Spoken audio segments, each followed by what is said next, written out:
Okay, continuation with my explanation, okay, of my poem by the Salty Sea. Where I left off was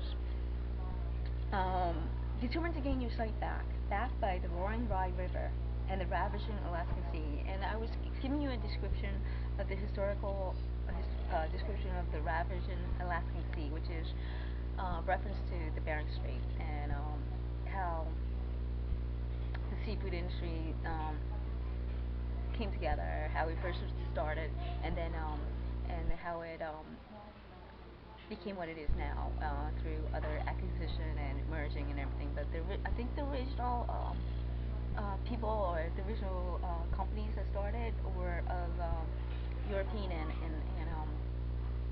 and Asia and Russia, which is Russian, Japan, and I'm pretty was it Chinese?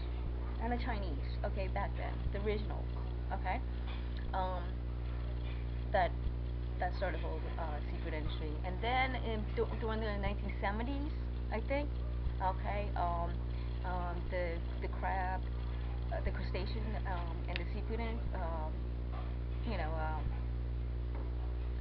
fishes were becoming over fished. So they, like I said, the original fishermen of those four ethnicity, culture, or country said, okay, we're leaving now because there's no money involved, and so they went back to their motherland. Okay, and then the vertical integrated industry came up, and then the Norwegian came in, and then the Americans and everything, and the whole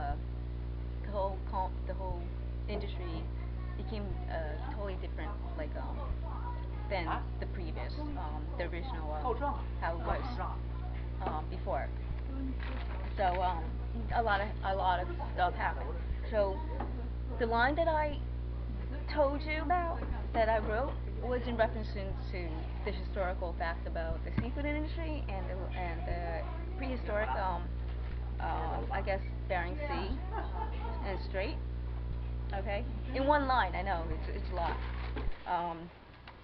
So it just kind of like, that's where my mind was.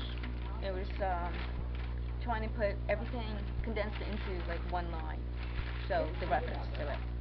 Okay, my next line on the poem called By the Salty Sea goes something like this. Sailing only for a moment on the crusty soil, tainted by old English rivals, pure and evangelic, the latter of old saints. Okay, this is in reference to the religious faction that became involved in different decades and different generations. Okay, like I'm pretty good at this, aren't I? Pretty good. Okay, this is settling only for a moment in the crusty soil, tainted by old English rivals, pure and evangelic, and the latter of old saints. So there was a lot of factions and religious rivals during that time too, because it's across the board. Okay, not only the seafood industry, but a lot of politics, a lot of monarchs involved, because it's one of the oldest pastimes, the oldest things in history, fishing. Okay, and it dates back to what? Jesus Christ Superstar. Go figure, right? Didn't he catch a fish? Yeah. Did he? You know? Okay, there you go. So so that's why I referenced that. Okay, so with the political and the religious faction. Okay?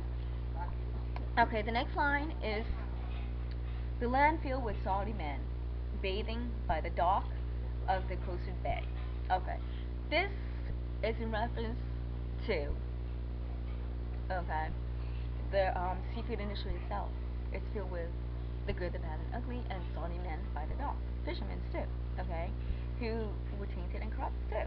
And I met a few of them too. So, not knowing, obviously.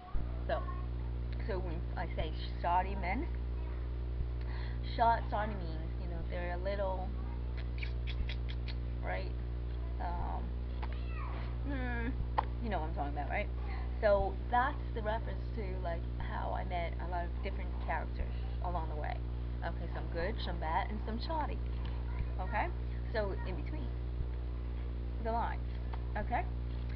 The next one, okay, line is swims upward to Salem to see their raunchy days. Okay? Now I'm referencing Boston, Salem, and the witch trial, and everything, the historical facts surrounding. Okay. Everything. And the reason why I reference that is because I was when I was doing my seafood industry, seafood soup. Okay, some of the places that I went to promote my stuff, like all along the tri-state, you know, and all along the coastal states, was in Boston too. Um, so that reminded, like New Bedford, Boston, New Bedford, Massachusetts. So that's where the reference comes from.